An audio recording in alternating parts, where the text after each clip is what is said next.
So we're gonna detail an RV so we can walk you through everything you need to do. We're gonna wash it. Unfortunately, with this one, we can't do the roof just because the roof is so close to another roof. But all you really need to do for the roof, it's always the first thing you're gonna do when you detail an RV. So had we had access to it, you just climb up the ladder that's usually attached to the side of the RV. On this one, it's on the far side. If there isn't a ladder attached to the RV to help you get on the roof, you'll need a big A-frame ladder. Be very careful when you're doing that. But all you do is start all the way at the front, and you're just gonna pressure wash everything off the sides of it. Get your pressure washer as close as you can without blowing any of the caulking out of the seals. If you're using an electric pressure washer, excuse me, like the one there, you don't really have to worry about how close you get. If you're using a gas pressure washer, you need to be very careful. But you just want to pressure wash all the mold and gook off the top.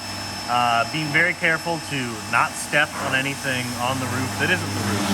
So there's skylights up there, there's satellites up there, there's all different kinds of components that different people will attach to the roof. Be very careful not to step on any of them. All of them are expensive, all of them are obnoxious to repair. So be very careful. Don't step off the side of the RV. It'll hurt. You'll probably go to the hospital that day. It sounds kind of silly, but the easiest way to avoid that is just don't take any steps backwards. You can take steps forward. If you need to get behind you, just turn around first and only walk forwards. You don't ever want to step backwards because you might not realize how close you are to the side. I don't use any soap or bleach or anything when I'm up there. I don't want to make a slippery situation any more slippery. Pressure wash is usually more than enough. If there is a lot of mold up there, you might want to use a little bleach to do it. But you want to be very careful when you're doing that. Very, very, very, very diluted bleach, so you don't damage the sides of the RV. The sides of the RV need to be wet before you do something like that. You can scrub it with a deck brush while you're up there. That's very wise. But pressure wash, scrub, pressure wash again. That's it.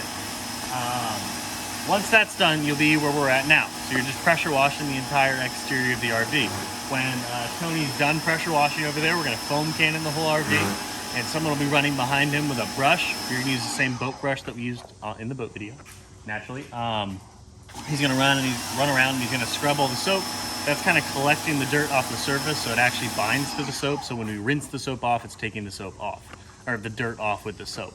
If we just pressure washed it, there's still plenty of dirt on there that we haven't really addressed. If you just foam cannon it and pressure wash it off, the soap's not going to collect a whole lot of the dirt. So you do want to pressure wash to get the bulk of it off, foam cannon, scrub, then rinse one more time. And then if you're not in direct sun, like thankfully we're not right now, you can just let it drip dry. You're not going to have a problem. If you're in direct sun, you want to do one side at a time because you're going to need to dry it off behind you. Otherwise, you're going to leave water spots everywhere. When you're out in the sun, water spots really aren't a big deal. If you are in the sun, water spots are a huge deal, and you need to do the RV in sections to avoid them because then you're going to have to buff them off later. Once he's done pressure washing, again, we're going to foam cannon, scrub, then rinse. Then we're going to show you some waxing. We're going to show you how to ceramic coat. We're going to show you how to buff an RV just like we did in all the other videos. That's about it. Obviously, tires and rims are just the same as they would be on a car. Pressure wash them, tire shine, degrease the rims, rinse them off. Don't leave the degreaser on too long. And then the way you need to think about an RV is it's just a boat gel coat. It's very thin. It's thicker than car paint, but it's thinner than boat gel coat. So we're going to treat it like a boat, but we're going to treat it very fragilely like a boat. An RV that's in good shape like this, we wouldn't touch with a rotary buffer with a wool pad. You would want to use a DA buffer with a foam pad because the oxidation there's almost none. On an RV that has a lot of oxidation, you have to use a wool pad and a rotary buffer. But you kind of gotta make that call. Am I gonna treat it like a car because it's in good shape, or am I gonna treat it like a boat that's oxidized because it's in really rough shape? You gotta make that call. On an RV like this, again, not a lot of oxidation, so DA buffer, foam pad. We're gonna cut the video right here because you don't need to watch us pressure wash. We're gonna cut it back in so you can see his foam cannon and scrub. You're gonna see like a minute of that, and then we're gonna rinse it probably off camera. You don't need to watch us rinse it, I'm sure you understand. The only thing you really need to know is top down. So we're gonna rinse top down, we're gonna soak top down, we're gonna scrub top down, because we want all the soap moving down. If it went up, if we clean the bottom and then clean the top, the bottom would become dirty again when we started cleaning the top because everything runs down. So always top down. So if you're doing the roof, and you have to do the roof on every RV package, we just can't, and the client understands that, roof first for that same reason. But that's it.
storage compartment. So have a client open all these up if they're locked. You want to empty the stuff out of them if they're stuffing them. A lot of clients will ask you not to do it because they don't really care. But typically it's included in the service that will empty the storage compartments for them, kind of put the stuff neatly somewhere else, blow it out, just with a pressure washer, not a crazy cleaning, just clean all the dust and spider webs out, and then you put all the stuff back in. This one's full stuff we're not going to empty, but I'm going to blow this one out with the propane tank, and that's about it.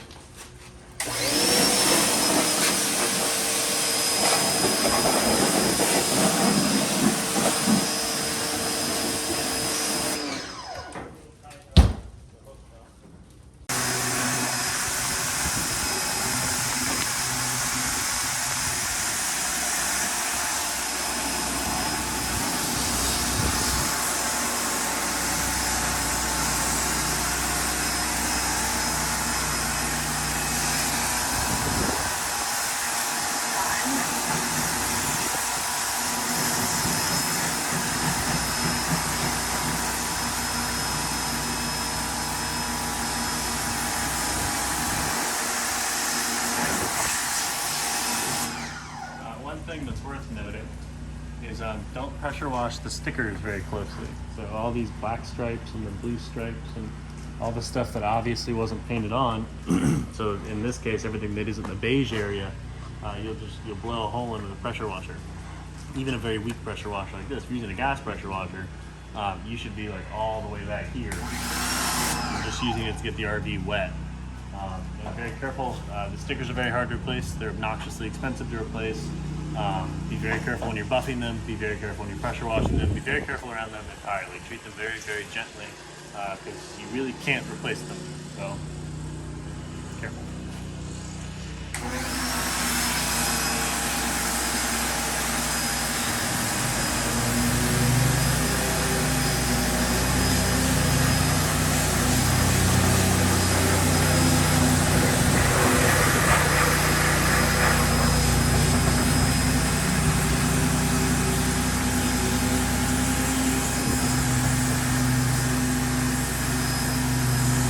So, we're in the shade, which is a blessing. On a day with a lot of cloud cover, or a day where you're in the shade, or if you're at like an RV park and you're under a bunch of trees, it's ideal. You're not gonna have to do a lot of the drying on the RV. If you're in the hot sun, you need to again soak one side, scrub one side, rinse one side, and then dry it very quickly before you get water spots. On this, I mean, just any residual water will go around with a big chamois, and you don't have to go crazy with the drying. You just kind of need to wipe the water spots that are sitting there so they don't harden in the actual water spots.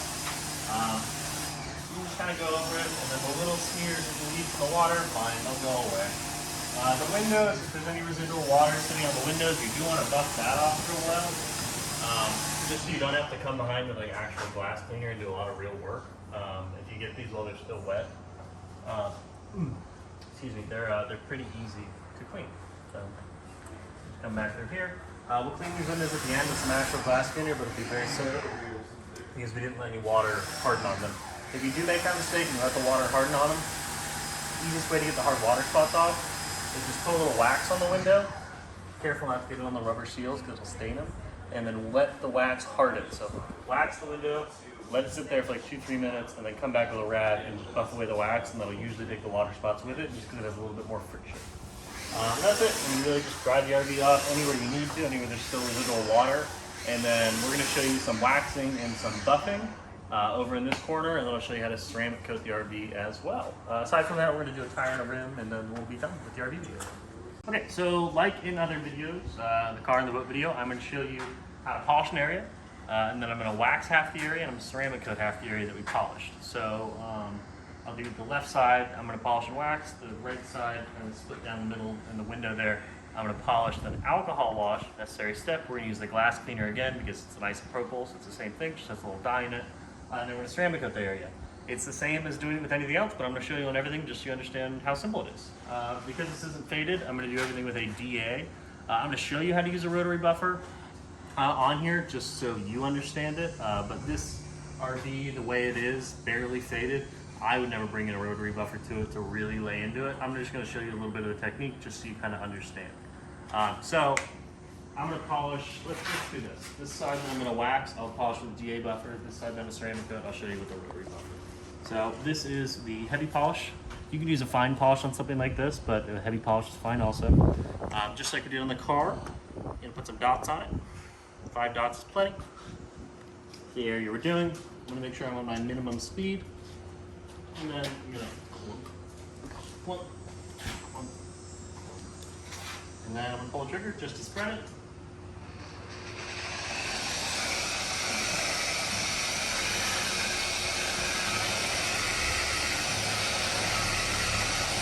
You're going to see the oxidation come out of these stickers when we do it. Hello. Well,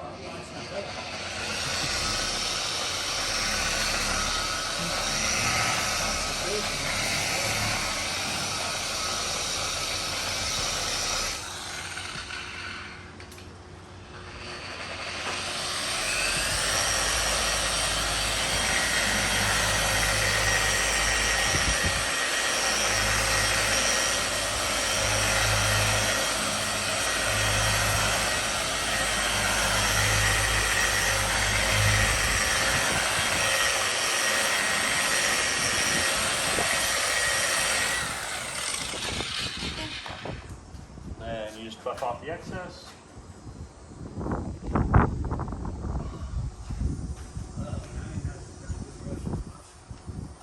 Then you can see the difference between where we did polish and where we didn't. So I'm gonna wax this, and then I'm gonna buff this, show you how to do it with a rotary buffer, and then alcohol and ceramic coat it. Okay, so same idea as with the DA, but instead of putting it on the foam pad for the DA, you have to apply it right to the surface. We're using a rotary buffer and a wool pad because you don't want to cake up your wool pad. So we're going to do this right area with the rotary, just so I can show you how to use a rotary without damaging the surface. You're not really going to spread it around much when you do it on an RV, because you don't want to have like excessive contact with the RV that you don't need to, just because the gel coat's so thin. So just spread it around on the microfiber just like you would if you were waxing it by hand. And once it's on there, you don't really need to let it dry. You don't want to let it dry. It's just going to create a lot more dust if you do that. Set it all the way down to a 1. Keep it flat the entire time. On a boat, you get a little more wiggle room, and you can kind of turn to the side so you're pulling it, so you can kind of groove a little easier. On an RV, the paint's so thin. It's like usually a resin-based or a gel coat-based paint. It's very thin though. It's only a couple mils thick. So if you turn and you cut, you're gonna rip through the vinyl sticker, and then you will rip through the paint right away. So you gotta really keep it flat, and you wanna be on a really low speed. I would never go over like a 2 or a 3.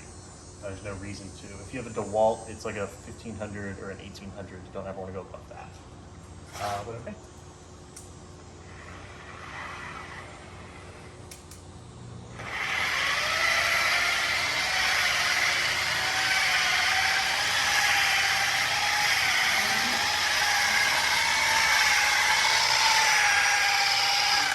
Especially in an RV, I have a flat palm up here. I'm not really even grabbing it because I don't want to accidentally start pushing into it. If I do, I'm going to put an angle on it, and I'm going to cut up here. It's just a palm, and I'm not even pushing. I'm just kind of light on it. Again, that's because the oxidation is very minor here. If it was a little thicker, I might have a little bit of pressure, but always very flat, very even.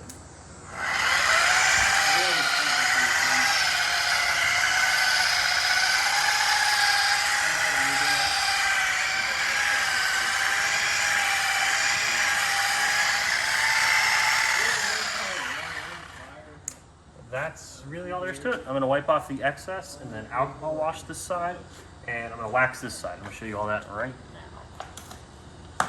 So, alcohol wash this.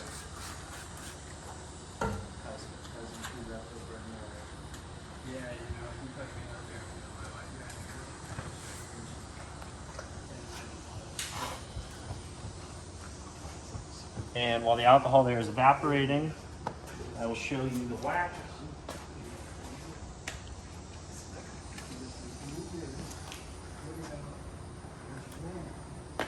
On the right side here. That's more than enough for the area.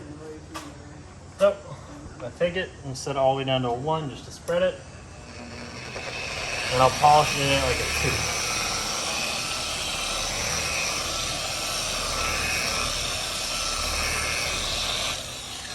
Go to a 2.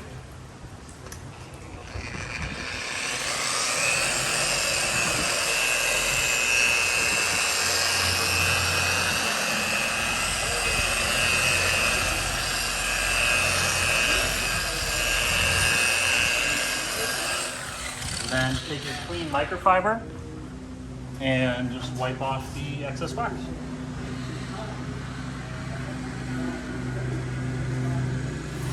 Allie, grab me a couple clean microfibers, please. When we do the ceramic coat, we need fresh microfibers, so I don't want to use any of these ones that I've done wax or compound with. But that is wax. It looks a hell of a lot better than it did. This area is alcohol wash, so I can start coating it. To coat it again, applicator sponge, ceramic coat.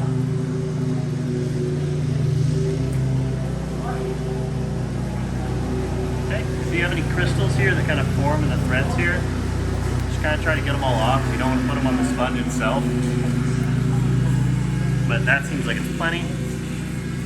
All right, we're competing for volume with a lawnmower right now, but he is headed the other way now. So I got it wet.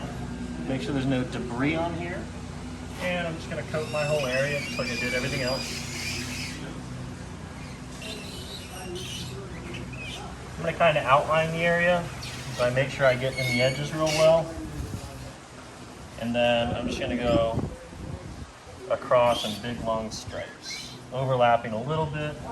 This is the first stripe I painted, so it's kind of heavy here, so I'm going to pull it across because I don't need a lot here and a little over here. I want it as even as I can make it. Just like that. Okay. I'll go over the area one more time, just make sure it's nice and even. That's really it. In the event that your RV doesn't have any real oxidation on it, it's a very minor polish. I showed you how to do it with a rotary buffer. Again, on an RV like this, I wouldn't use a rotary buffer. There's no reason to, it's too much risk. But you know, obviously we polished it, we alcohol washed it, always a necessary step, and then we coated it evenly, and then you want to buff it in quickly. You don't really want to let it sit very long. So I'm always going to buff it in circles. And I'm going to come behind with a second microfiber because we did kind of a bigger area. So, especially on the vinyl stickers here, you can't just do this. It's not going to buff it in. You can kind of, I hope you can see it on the camera. Maybe you can, maybe you can't. See those streaks aren't going anywhere. You got to really buff them in or it's going to look terrible. So you really got to kind of use some muscle here. That said, the longer you wait, the harder it is to buff in. So don't do big areas. An area about as big as this is as big as I'd ever want to coat. I wouldn't want to coat an area bigger than this. You know, you're always getting paid very well when you're doing a ceramic coat, so it really works out if you take your time. You don't want to rush it. You make sure that, you know, we charge the right amount for our ceramic coats. We make sure that you guys are paid a lot of money to do them because we want you to take your time. We want it to look perfect at the end of the job. That is about perfect for that area. If it was me and I was coating this entire RV, I would just do it in squares like that. I'd do 1, 2, I'd probably do that whole window area. I'd split the area over the window in 2. I'd do the door probably all at once. I'd do over the door in 1, and then I'd probably split over the door area over there into 2 or 3 spots. And I'd keep moving in chunks where I felt like I could buff it quick enough that I wasn't going to run into any problems. That said, it looks like I'm done buffing it in.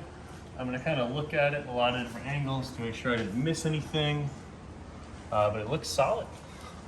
So wax, ceramic coat. That's basically everything you need to know.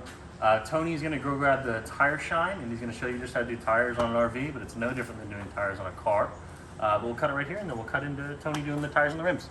All right, so the same process that we use for car wheels and for boat trailer wheels, we're gonna do here. We're gonna get it completely wet, and then we're gonna spray the actual rim with degreaser, and then the tire with the tire shine, of course. So I'll give you a demonstration.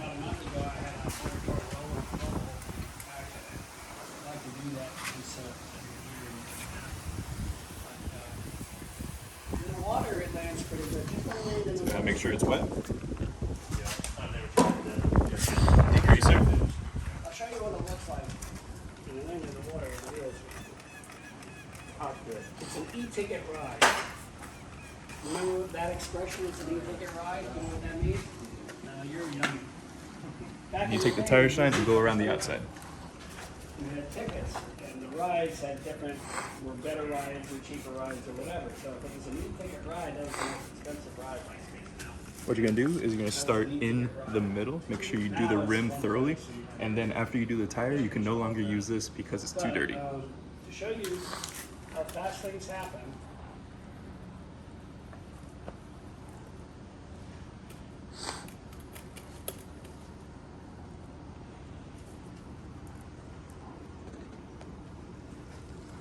you don't have it as your screensaver?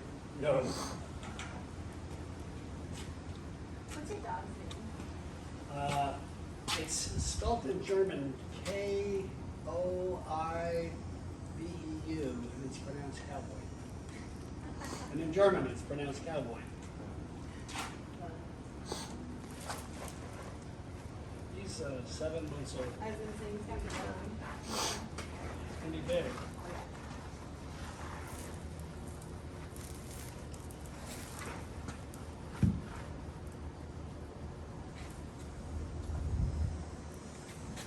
All right, so That's how you do it right.